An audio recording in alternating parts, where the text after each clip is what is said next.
मौत को सामने देखकर जिंदगी छटपटाने लगती है, अपने बचाव के लिए हर संभव तरीका, हर रास्ता ढूंढने लगती है। लेकिन ये नाजुक सी कम उम्र लड़की खुलेआम मौत को चुनौती दे रही थी। कौन थे ये लोग जिनके सामने ये यूं मौत को गले लगाने के लिए तैयार थे? और मात्र 22 साल की उम्र में इसने ऐसा क्या देखा, ऐसा क्या झेला कि इसके दिल से जिंदगी की फिक्र भी निकल गई और मौत का खौफ भी। ये कहानी है जयश्री की, जिसने अभी 2 साल पहले ही अपना नया जीवन शुरू किया था। ओम गजाननम भूतगणाधिपति सेवेंतम कपित्त जंबो फलचारु भक्षणम उमाशूतम शोक विनाशकारकम।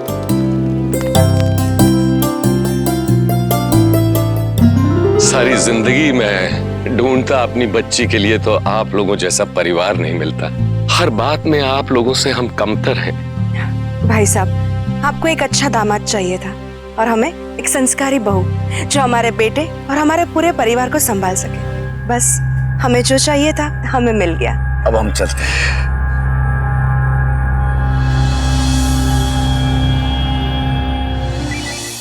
ये फोटो कहाँ की है?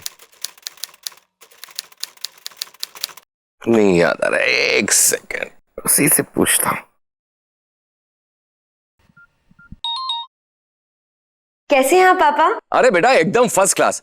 अच्छा एक बात बताओ, ये मैं एल्बम देख रहा था तो इसमें एक तुम्हारे बचपन की फोटो है, हम दोनों साथ में हैं और तुम आइसक्रीम खा रही हो। बेटा ये फोटो हमने कहाँ खिंचवाई थी? वो हमने फेमस पार्क में खिंचवाई थी जब आप मुझे म्यूजियम लेकर गए थे। वो भी क्या दिन थे ना पापा। हाँ बेटा, बहुत बहुत बहुत प्यारे दिन। अच्छा एक काम करते हैं, बस मैं तेरे पास फटाफट आता हूँ और फिर कहीं घूमने के लिए चलेंगे और वहां पर मैं तुझको तेरी फेवरेट आइसक्रीम चॉकलेट वाली खिलाऊंगा। नहीं पापा, अभी नहीं। क्या बात है बेटा, अभी 1 महीने पहले फोन किया था तो तूने कहा था पापा अभी नहीं। अब फोन कर रहा हूँ तो भी तू मना कर रही है। पापा से मिलना नहीं चाहती है क्या? नहीं पापा, ऐसी कोई बात नहीं है। मैं आपसे क्यों नहीं मिलना चाहूंगी। वो क्या है ना, मैंने कोचिंग क्लासेस ज्वाइन कर ली है, उसकी वजह से मैं बहुत ज्यादा बिजी हूँ, सांस लेने तक की फुर्सत नहीं है। एक बार मैं फ्री हो जाऊँ फिर आप मुझे मिलने जरूर आइएगा और फिर हम खूब घूमेंगे। अच्छा अभी मुझे क्लासेस के लिए लेट हो रहा है, मैं आपको बाद में फोन करती हूँ। बाय पापा।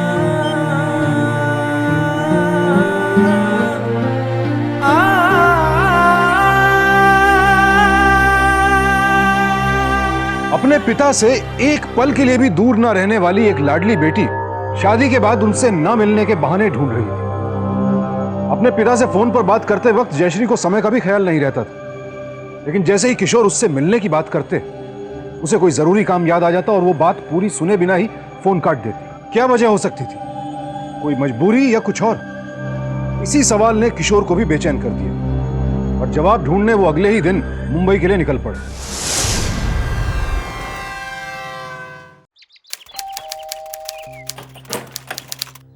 नमस्ते बहन जी। आप?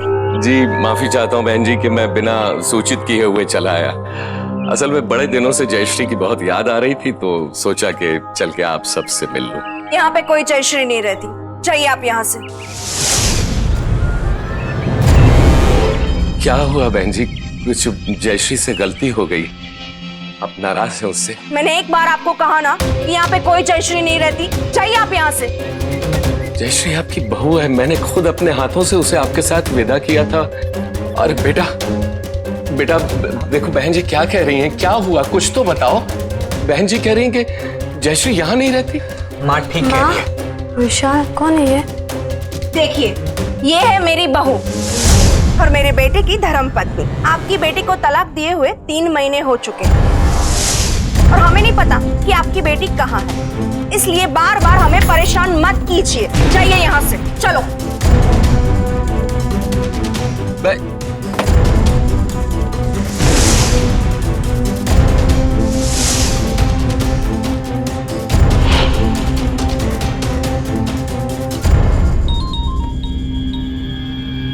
कैसे हैं आप पापा? हेलो जयश्री बेटा, तुम कहाँ हो? घर पर हूँ, और कहाँ होंगी? बेटा तुम अपने घर पर नहीं हो, मैं तुम्हारे घर के बाहर खड़ा। कहाँ हो तुम बताओ ना। जय जय अपनी बेटी की खुशियां अपनी आंखों से देखने की उम्मीद लेकर आए पिता के लिए यह सब कुछ जानना सर पर आसमान गिरने जैसा था। किशोर को ना तो यह समझ आ रहा था कि क्या हुआ है और ना ही ये कि क्या हो रहा है। लाखों सवाल उठ रहे थे उनके दिमाग में, जिनका जवाब देने के लिए जयश्री उनके सामने नहीं थी, और जो सामने थे वो जवाब देना नहीं चाहते थे। लेकिन ऐसे हालात में आखिर कोई भी पिता चुप कैसे बैठ सकता था?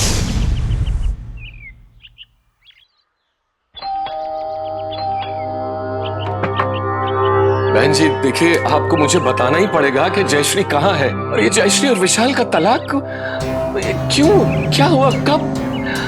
मुझे किसी ने बताया तक नहीं।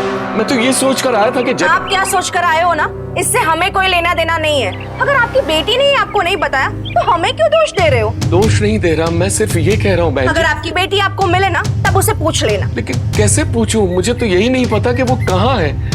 अभी अभी उसे फोन लगाया तो उसने फोन काट दिया। प्लीज। तो हम क्या करें?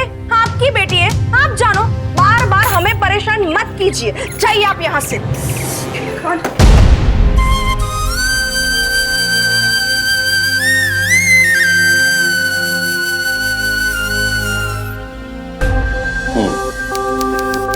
लेकिन इस मामले में हमारे दखल देने जैसा कुछ नहीं है। आपकी बेटी ना किडनैप हुई है और ना ही मिसिंग।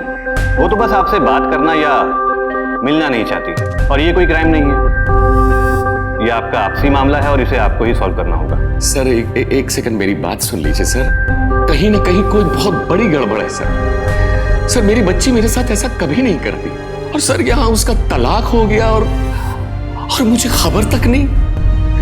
सर बहुत बड़ी गड़बड़ है सर। देखिए, मैं आपकी इस मामले में कुछ ज्यादा मदद तो नहीं कर सकता हूँ। हाँ, लेकिन एक काम जरूर कर सकता हूँ। मैं आपकी बेटी का मोबाइल नंबर ट्रेस करके ये पता लगाता हूँ कि वो शहर के किस इलाके में रहती है। आप वहां जाकर उसे ढूंढ सकते हैं। सर ये बोरीवली वेस्ट का लोकेशन दिखा रहा है। गुड जॉब मात्रे। ये बोरीवली वेस्ट का लोकेशन है। बोरीवली वेस्ट।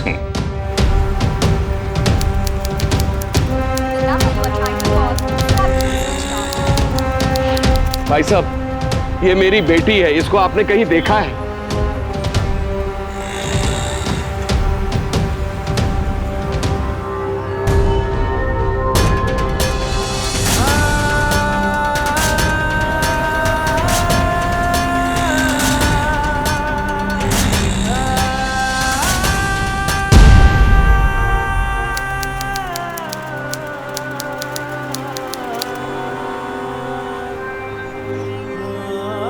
जी कितने दिन रहना है आपको यहाँ पे? मैम जब तक मेरी बेटी मुझे नहीं मिल जाती तब तक उसे ढूंढे बिना मैं यहाँ से नहीं जा सकता। पुलिस के बताए उस इलाके में किशोर जी अगले 5 रोज दिन रात अपनी बेटी को ढूंढते रहे, न थके न रुके, और आखिरकार एक दिन उन्हें उनकी जयश्री दिखाई दी। भाई साहब ये मेरी बेटी है, क्या आपने इसको कहीं देखा है?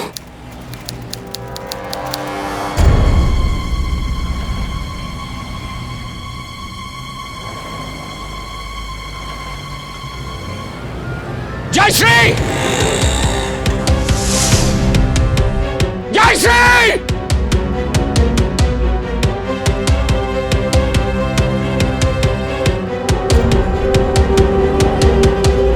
जयश्री!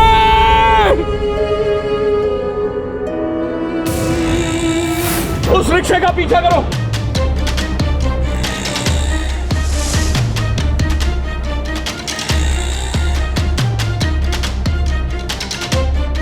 वो लड़की जो यहाँ बैठी थी वो कहाँ गई? जयश्री! जयश्री! जयश्री!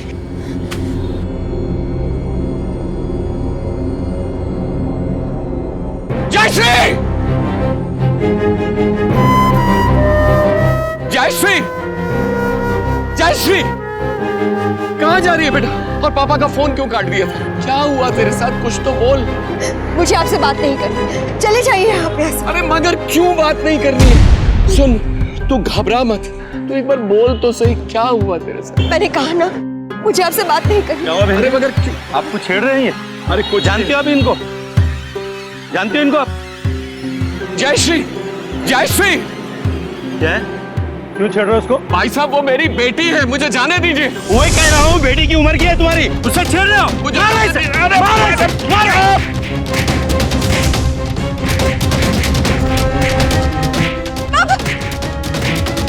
छोड़िए छोड़िए, रुक जाइए। ये मेरे पापा है। छोड़िए छोड़िए। पहले कुछ कहती नहीं और कहती हो पापा है। अभी हम लोग पागल है क्या? चलो भाइयों, पापा है। पापा पापा, खून खून। पापा पापा, मुझे माफ कर दो पापा, प्लीज मुझे माफ कर दो। चलिए पापा, चलिए घर चलते हैं। चलिए पापा, चलिए।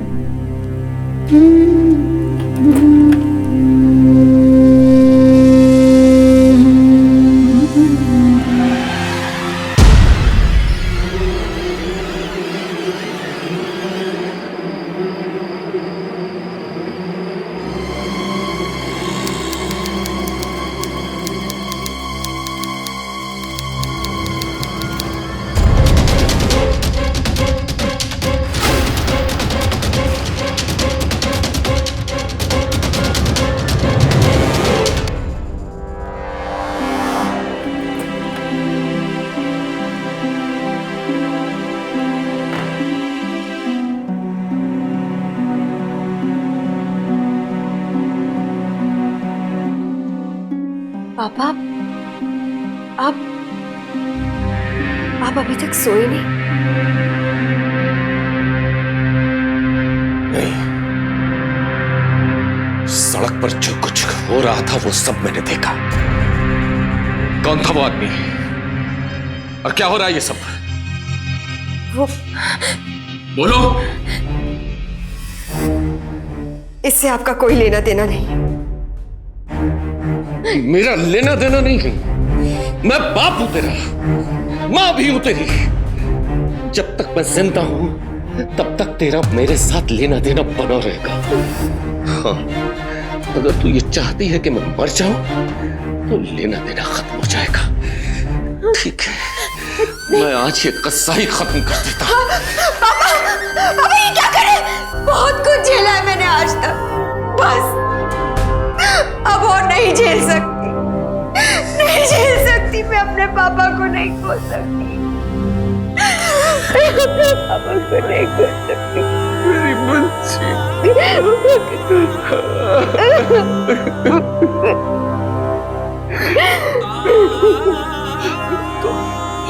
तू बोलती क्यों नहीं है? बताना क्या हुआ तेरे साथ, बताना।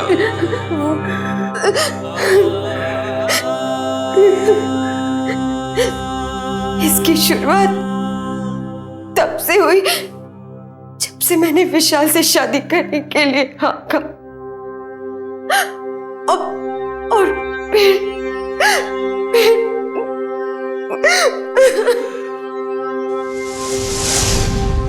सब सेट हो गया है, माँ भी मान गई है और तुम भी शादी के बाद अपनी पढ़ाई कंटिन्यू कर सकते हो, ठीक है? लेकिन विशाल, तुम तो कह रहे थे कि तुम्हारे घर में शादी के बाद बहुओं को काम करने देने की परंपरा नहीं है और तुम्हारी माँ परंपराओं को लेकर बहुत स्ट्रिक्ट है।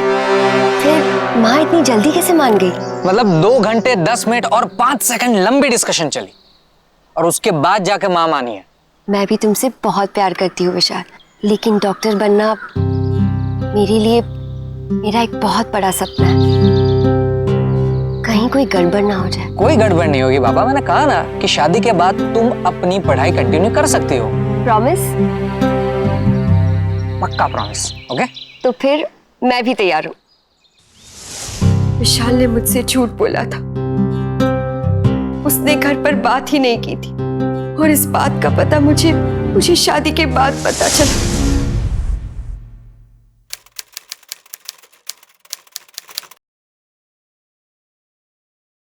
क्या मांगा भगवान से? लेट मी गेस, 4 बच्चे। बच्चे? अभी से? विशाल, हमारी शादी को दिन ही कितने हुए हैं? कम ऑन जयश्री, एक लड़की को जिंदगी में क्या चाहिए? एक अच्छा पति और एक अच्छा ससुर। वो दोनों तो है तुम्हारे पास। हाँ, लेकिन मैं भगवान से आशीर्वाद मांग रही थी कि कल एंट्रेंस एग्जाम में मैं अच्छे नंबरों से पास हो जाऊं और जल्द से डॉक्टर बन जाऊं, ताकि मेरे पति और मेरे ससुराल वाले मुझ पर गर्व कर सके।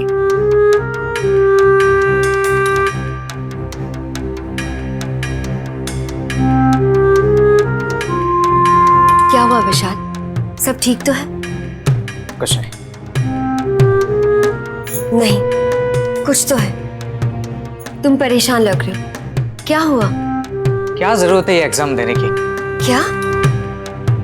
ये क्या कह रहे हो तुम? लेकिन क्यों? क्यों का क्या मतलब है? आदमी करियर इसलिए बनाता है क्योंकि वो सेटल होना चाहता है,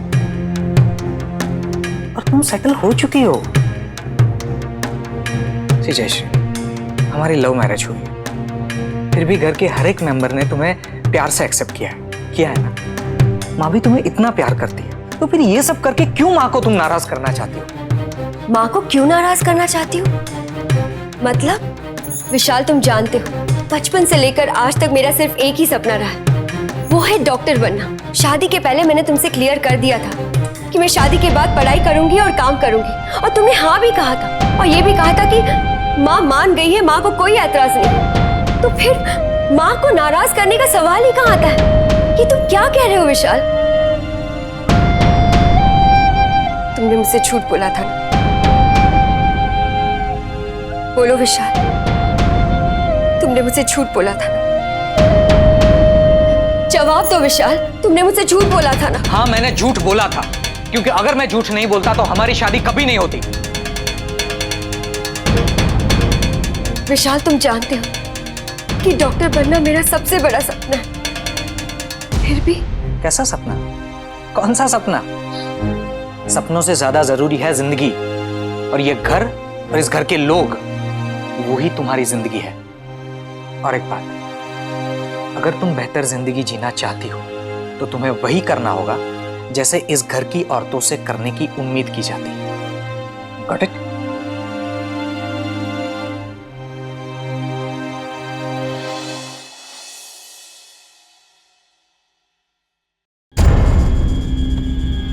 क्या कर रही हो? लगता है तुम्हारा डॉक्टर बनने का भूत उतरा नहीं अभी तक।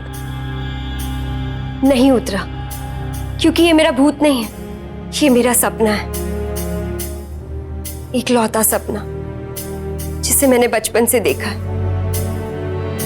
अब यही मेरा मकसद है, और इस मकसद को मैं किसी भी कीमत पे पूरा करना चाहती हूँ। जयश्री, इस खानदान की औरतें पैसे कमाने के लिए कभी बाहर नहीं जाती है। आज तक ना ऐसा हुआ है, और ना ही मेरे जीते जी होगा। तुम अपनी ये जिद छोड़ दो। माँ जी, ये मेरी जिद नहीं है, और ना ही मैं पैसों के लिए डॉक्टर बनना चाहती हूँ। प्लीज समझने की कोशिश कीजिए। ना वो, इस उम्र में मुझे अब कुछ नया नहीं समझना है। जो समझना है वो तुम्हें ही समझना है, और जितना जल्दी तुम समझ जाओ ना, उतना तुम्हारे लिए अच्छा होगा।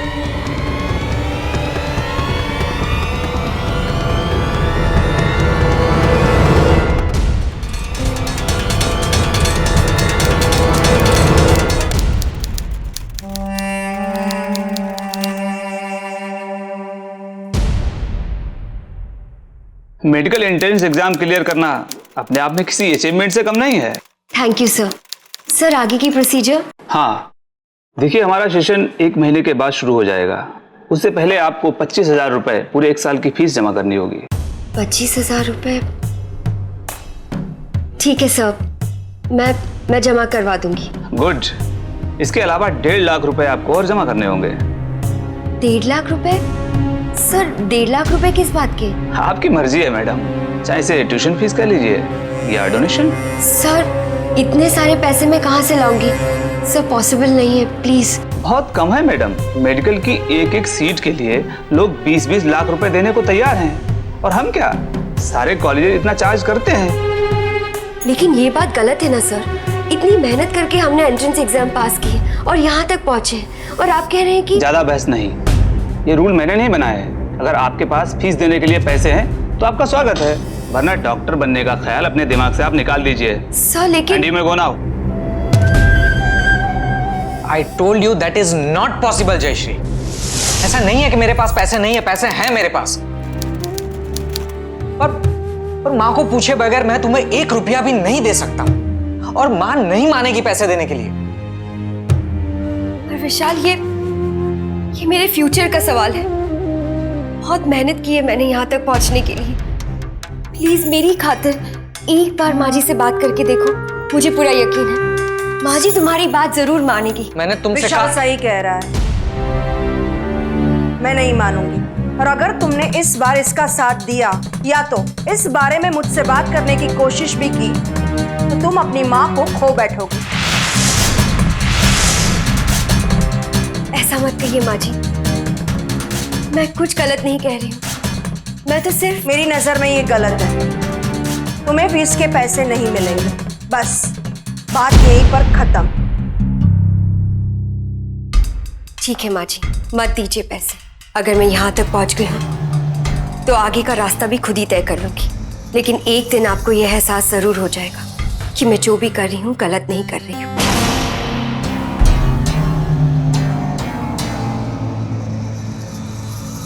पति के झूठ और सास के पुराने ख्यालात ने जयश्री के सपने पर सवालिया निशान लगा दिया।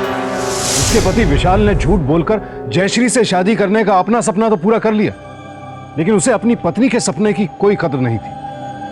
विशाल ने फीस के पैसे देने से साफ इनकार कर दिया था और जयश्री जानती थी कि उसके पिता की हैसियत इतनी नहीं है कि वो पैसे दे सके, सो उनसे भी मदद नहीं मांग सकती थी। लेकिन मंजिल के इतना करीब पहुंचकर हार भी तो नहीं मान सकती थी। सो उसके पास अब और कोई रास्ता नहीं बचा था सिवाय इसके कि हर वो दरवाजा खटखटाए जहां से मदद की जरा सी भी उम्मीद हो। मैंने आपका लोन एप्लीकेशन देखा, बट आई एम सॉरी, मैं आपके लिए कुछ नहीं कर सकता। बट क्यों सर? क्योंकि आपके पास इस लोन को भरने के लिए कोई जरिया है, ना तो जॉब है और ना तो दूसरा कोई तरीका है। तो आप इस कंडीशन में लोन के पैसे वापस कैसे कर पाएंगे? बट सर, कोई तो रास्ता होगा, कोई तो तरीका होगा। Please sir, please help me. एक रास्ता है, अगर आपके गारंटर फॉर्म पे कोई साइन कर दे तो आपका लोन पास हो सकता है। तुम ऐसा कैसे कर सकते हो विशाल? मैं तुमसे पैसे नहीं मांग रही हूँ, सिर्फ एक साइन चाहती हूँ और वो भी तुम मुझे देने से इनकार कर रहे हो। क्यों विशाल? क्योंकि तुम इस घर की बहू हो। इतनी सी बात तुम्हारी समझ में नहीं आती है जयश्री?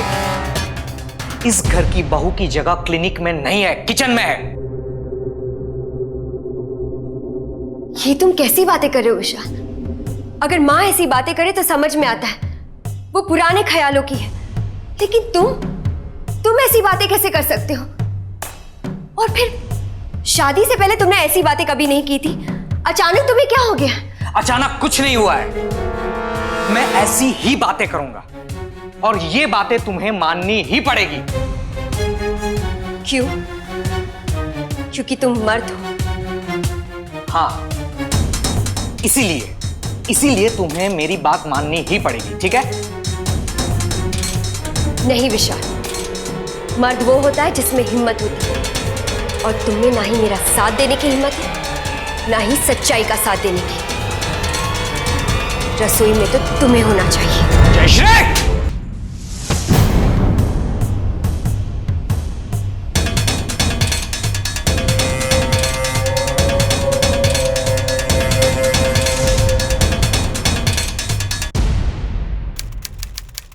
ना कोई इनकम प्रूफ, ना कोई गारंटर। मुझे नहीं लगता कोई भी बैंक आपको लोन देगा। जी सब, लेकिन मैं आपकी मदद कर सकता हूँ। वो कैसे सर? देखिए, मेरा एक छोटा सा बिजनेस है। कई बार आप जैसे डिजर्विंग लोगों को बैंक की छोटी सी फॉर्मेलिटी या पेपर वर्क की वजह से लोन नहीं मिलता। मैं ऐसे लोगों की मदद करता हूँ, उन्हें प्राइवेट लोन दिलाकर। No income proof, no guarantor, no formalities. मुझे समझ में नहीं आ रहा सर, मैं कैसे आपका शुक्रिया अदा करूँ। Thank you so much sir. देखिए, आपको शुक्रिया अदा करने की कोई ज़रूरत नहीं। मैं अपने बैंकिंग आवर्स में अपना बिजनेस नहीं करता हूँ, तो मेरा बिजनेस छोटा है, इसके लिए मैं घर से ऑपरेट करता हूँ। ये मेरा कार्ड है, उसमें मेरा एड्रेस है। आप रात को 8 बजे मुझे मिलिए। रात को? क्यों, कोई प्रॉब्लम है? नहीं सर, कोई प्रॉब्लम नहीं है, मैं आ जाऊंगी। Thank you sir. Thank you. Bank manager Amit Kapoor से मिलने के बाद जयश्री की हालत ठीक वैसी ही थी जैसे रेगिस्तान में भटकते प्यासे मुसाफिर की होती। वो पानी देखते ही अपनी प्यास बुझाने दौड़ पड़ता है और इस मृग मरीचिका के पीछे दौड़ते दौड़ते अपनी जान गंवा बैठता है। जयश्री के साथ भी तो ऐसा ही नहीं होने वाला।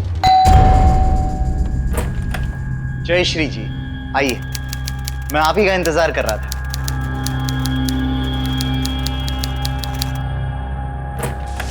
आप बैठिए, मेक योरसेल्फ कंफर्टेबल। मैं अभी आया। जी।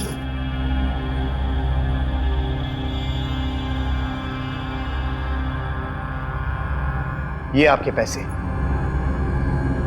Thank you so much sir. मुझे यकीन नहीं हो रहा है, आप नहीं समझ सकते कि इस वक्त मेरे लिए पैसे क्या मायने रखते हैं। मैं समझ सकता हूँ। सर कोई फॉर्मेलिटी, मेरा मतलब है फॉर्म वगैरह। No no no formality. लेकिन क्या सर? बस आपको मेरे साथ एक कप चाय पीनी होगी, यही एक फॉर्मेलिटी है। चाय? नहीं सर, इसकी कोई जरूरत नहीं है। आप क्यों तकलीफ कर रहे हैं? इसमें तकलीफ की क्या बात है? वैसे मैं चाय बहुत अच्छी बनाता हूँ और इसे आप शर्त मान लीजिए। अभी है सब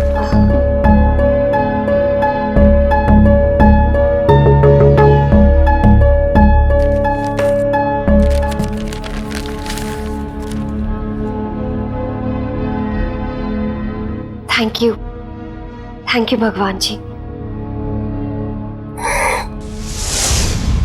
चाय ये आपके लिए। Thank you sir. पीजिए।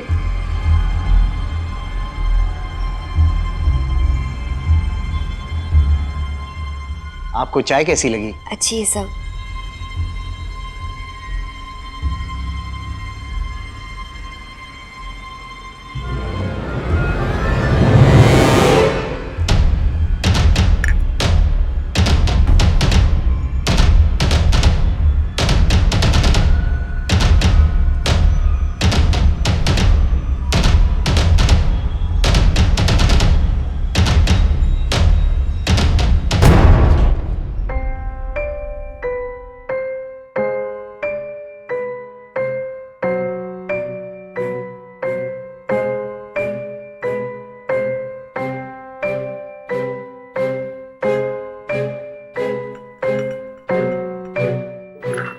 सब मुझे चक्कर आ रहे हैं सब।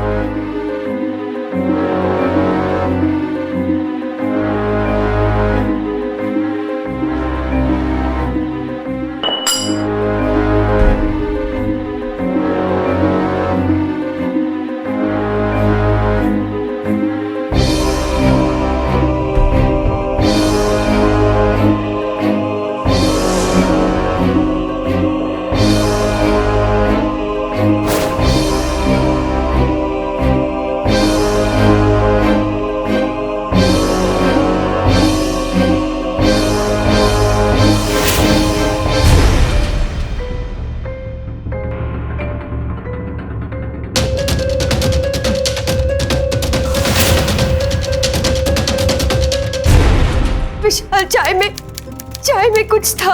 मुझे सब दिखाई दे रहा, सब समझ में आ रहा था, लेकिन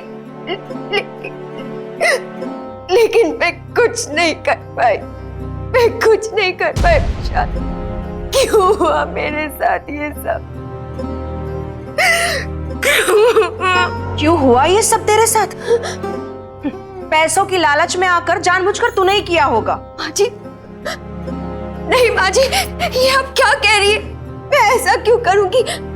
विशाल तुम ही कहो ना माँ जी से, मैं ऐसा क्यों करूंगी? और मेरा अब कुछ लेना देना नहीं है। विशाल, मुझे तलाक चाहिए। सुना तुमने? सिर्फ तलाक।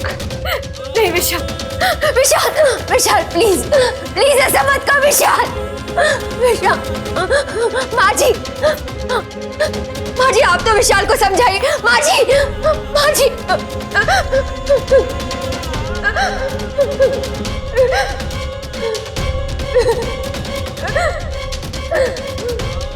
विशाल ने मुझसे रिश्ता तोड़ दिया।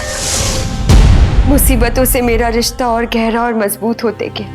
बैंक मैनेजर ने मेरी सारी तस्वीरें इंटरनेट पे डालने की धमकी दी, मुझे ब्लैकमेल किया।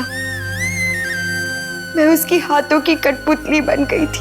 कल दिल्ली से मेरा बहुत इंपॉर्टेंट क्लाइंट आने वाला है, एड्रेस दे दूंगा, ठीक टाइम पर पहुंच जाना।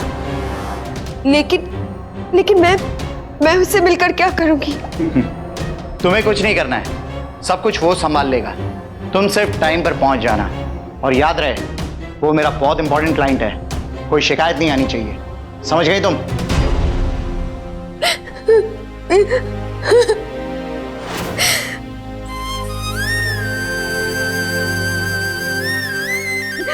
इतना सब कुछ हो गया तेरे साथ, तो सब कुछ सहती, वो भी बिल्कुल अकेले। और मैं वहां आराम से बैठा सोचता रहा कि तू अपनी ससुराल में बहुत खुश है। अब मैं आपकी वो बेटी नहीं रही पापा, मैं गंदी हो गई हूँ, गिर गई हूँ। नहीं मेरे बच्चे, नहीं, तू बिल्कुल भी गिरी हुई नहीं है। अरे गंदे तो वो लोग हैं जिन्होंने तेरा विश्वास तोड़ा, तेरी मासूमियत का फायदा उठाया। उन्हें इसकी सजा जरूर मिलेगी। मैं उन्हें कभी माफ नहीं कर सकता, और तू भी उन्हें कभी माफ मत करना।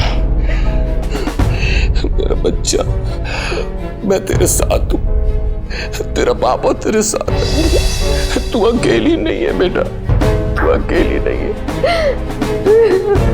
मत रो। इस बैंक में काम करता है ये मिस्टर अमित कपूर? जी, वो मेरे पास उनका कार्ड है, ये लीजिए। कानून की तरफ से मैं आपसे एक वादा करता हूं कि अगर आपने पूरी हिम्मत के साथ हमारा साथ दिया तो सड़ा डालेंगे इसको जेल में। वैसे आप सबके सामने अदालत में अपनी कहानी सुना पाओगे ना?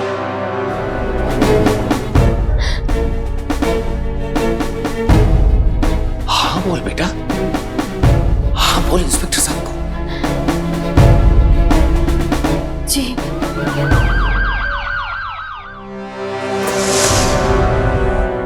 अमित कपूर तू ही है? हाँ, लेकिन बात क्या है? पता चल जाएगा, गिरफ्तार करो इसे। अरे आप ऐसे कैसे गिरफ्तार कर सकते हैं मुझे? मैं एक इज्जतदार आदमी हूँ। चल, लेकिन इंस्पेक्टर साहब मैंने किया क्या है? कहाँ लेकर जा रहे हो आप? चल चल।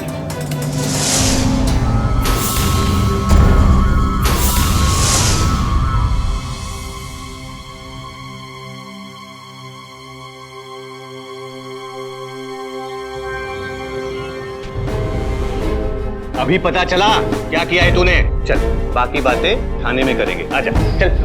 अरे चल।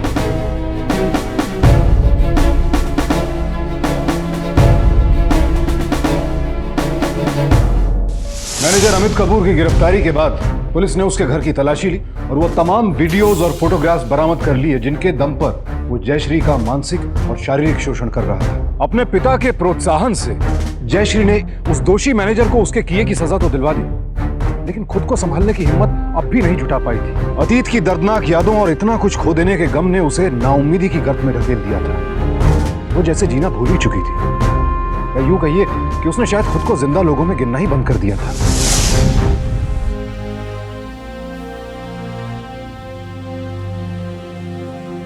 बेटा, हर बाप अपनी औलाद के भले के लिए उसे नसीहत देता है, लेकिन मैं तुझे कोई नसीहत नहीं दूंगा। सिर्फ इतना ही पूछना चाहूंगा कि आज जिस हालत में तू है, अगर इसी हालत में मैं होता तो क्या तू बर्दाश्त कर पाते? बोल।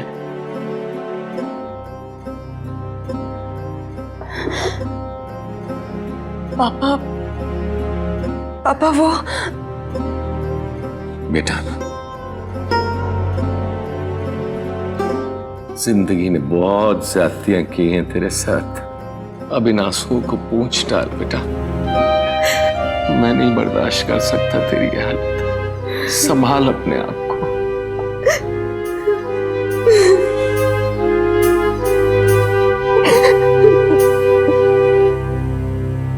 अपने पिता का साथ, उनका प्यार मिलने के बावजूद पूरा 1 साल लग गया जयश्री को संभलने में। अपने पिता की बात मानकर जयश्री ने एक बार फिर से जिंदगी को मौका देने का फैसला किया।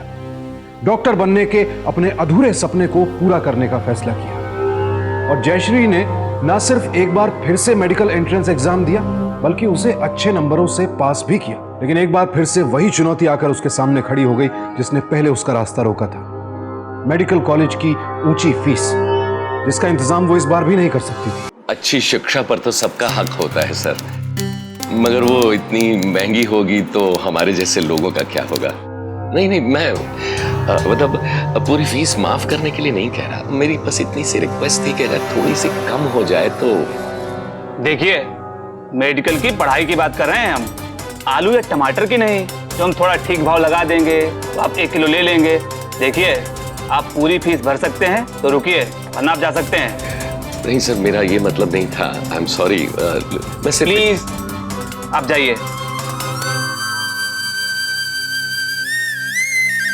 सरकारी कॉलेजेस की कमी को पूरा करने के लिए सरकार शिक्षा के क्षेत्र से जुड़ी संस्थाओं को न सिर्फ प्राइवेट कॉलेजेस खोलने की अनुमति देती है, बल्कि उन्हें आर्थिक सहायता भी प्रदान करती है, ताकि देश की युवा पीढ़ी उच्च शिक्षा पाकर देश की तरक्की में भागीदारी निभा सके। पर अफसोस, कुछ कॉलेजेस शिक्षा के प्रसार के इस महान उद्देश्य को भुलाकर खुद को डिग्रियों के शोरूम में तब्दील कर लेते हैं, जहां हर डिग्री की अलग कीमत होती है। बस उसे डिग्री की MRP के बजाय ट्यूशन फीस, डोनेशन या कोई और नाम दे दिया जाता है। पेरेंट्स को कॉलेजेस की मांगों के आगे झुकना पड़ता है, क्योंकि उनके लिए अपने बच्चों के भविष्य से बढ़कर कुछ नहीं होता। लेकिन जयश्री जैसे उन स्टूडेंट्स का क्या, जिनके लिए इन पैसों का इंतजाम करने के बारे में सोचना तक मुमकिन नहीं होता?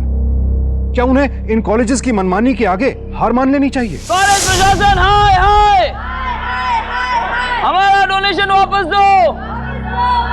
अरे तानाशाही नहीं चलेगी। अरे क्या बात है बेटा, रुक क्यों गए? पापा, एक बार मैं अपने सपने को टूटते हुए देख चुकी हूँ, दोबारा ऐसे नहीं होने दूंगी। मैं ये नहीं कहती कि इस बार मैं जीत जाऊंगी, लेकिन बिना लड़े हार भी नहीं मानूंगी। कॉलेज प्रशासन, हाय हाय, तानाशाही नहीं चलेगी।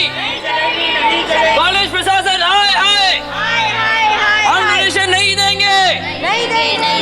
तानाशाही नहीं चलेगी।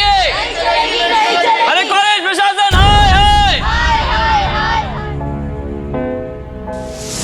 हम सिर्फ यही कहना चाहते हैं कि एजुकेशन पर सबका हक है, इसीलिए इसे पैसों से नहीं तोला जाना चाहिए, वरना जो जयश्री के साथ में हुआ वो हम में से किसी और के साथ में भी हो सकता है। तुम्हारे साथ जो कुछ भी हुआ उससे बढ़कर डरावना और भयानक कुछ भी नहीं हो सकता। मुझे लगता है कि अगर हम इस स्टोरी को पब्लिश करें, पूरे मीडिया के साथ साथ गवर्नमेंट का ध्यान भी इस आंदोलन पर जरूर जाएगा। लेकिन तुम्हारे लिए इस कहानी को पब्लिश करना, अगर ऐसा करने से ये रुक सकता है तो मैं तैयार हूँ। आप हमारी स्टोरी पब्लिश कर सकती हैं। Cameron,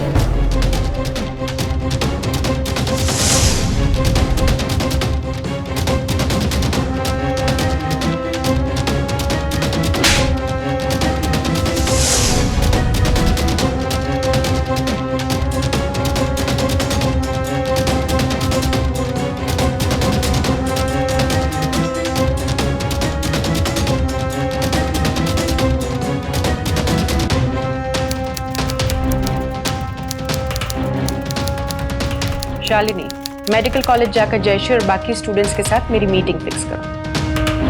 thank you. भारत सरकार ने प्राइवेट यूनिवर्सिटीज को यह अधिकार दिया है कि वो अपने यहाँ चलाए जा रहे कोर्सेज की फीस खुद तय कर सकती है, लेकिन साथ ही उनसे ये उम्मीद भी रखी जाती है कि वो शिक्षा को इतना महंगा ना कर दें कि वो आम आदमी की पहुंच से बाहर ही हो जाए। लेकिन बहुत सी निजी शिक्षण संस्थाएं इस मामले में कोई कानून ना होने का फायदा उठाते हुए मनमानी फीस वसूलना शुरू कर देती है, जैसा कि जयश्री के केस में हुआ। प्राइवेट कॉलेजेस और अन्य शिक्षण संस्थाएं यूजीसी यानी कि यूनिवर्सिटी ग्रांट्स कमीशन और एचआरडी यानी ह्यूमन रिसोर्स डेवलपमेंट मिनिस्ट्री के अंतर्गत आती हैं। अगर आपके साथ ऐसा कुछ हुआ है या हो रहा है तो आप इस बात की शिकायत इन दोनों संस्थाओं में कर सकते हैं, और अगर वहां भी आपकी समस्या का समाधान ना हो तो आप अदालत का दरवाजा खटखटाकर न्याय की मांग कर सकते हैं, जैसा कि जयश्री ने किया। इतना सब सहने के बाद इनजस्टिस के खिलाफ लड़ने का इतना जज्बा, आई एम इम्प्रेस्ड। जयश्री, तुम इस लड़ाई को जीतकर इस देश की लड़कियों के लिए एक मिसाल बन सकती हो। मैं तुम्हारा इस लड़ाई में साथ दूंगी। मैं आप लोगों का केस लड़ूंगी, वो भी बिना किसी फीस के। हेलो, मैनेजमेंट चाहता है कि आंदोलन वाली लड़की को कैसे भी करके रोका जाए।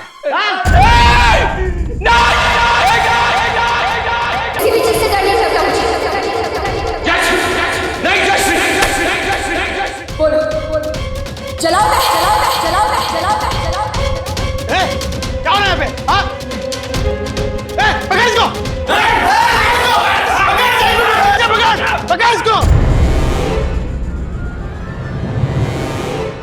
जयश्री, घबराओ मत, पहचानो इनको।